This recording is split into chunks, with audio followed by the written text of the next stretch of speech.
Освен луѓето, историјата на еден народ ја раскажуваат и парите. Нумизматиката го одразува контекстот на тргување, но дава историски податоци според она што е врежено на нив. Преку монетите се прави анализа и реконструкција на животот на луѓето на дадена територија, но и режимот на владење.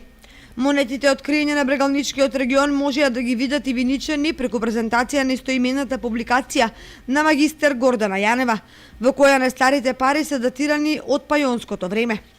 Се припишува на пајонското племе Дерони, односно на пајонскиот владетел Докимос, кој што припаѓа на оваа племенска припадност, значи на Дероните од 5 век пред нашата ера. Пронеден на локалитетот Горно поле, село Караордан, Штип. Досега имам, значи, во неколку наврати пишуваме обовите трудови, а сега моментално правам истражување на римското, значи, провинцијско монетоковање во Источна Македонија.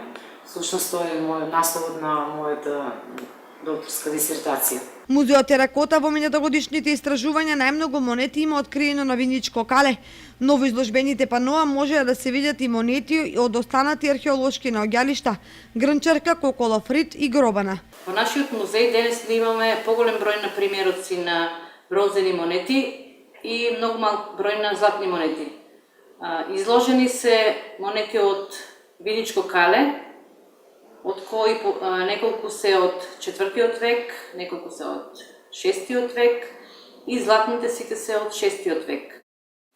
2010 година на Виничко кале откривме депо со 17 златни монети во едно мало грне.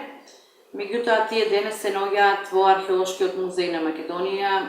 Инаку музеот Теракота работи на конверзација на откриените монети како нов проект кој треба да финализира со издавање на нумизматичка збирка.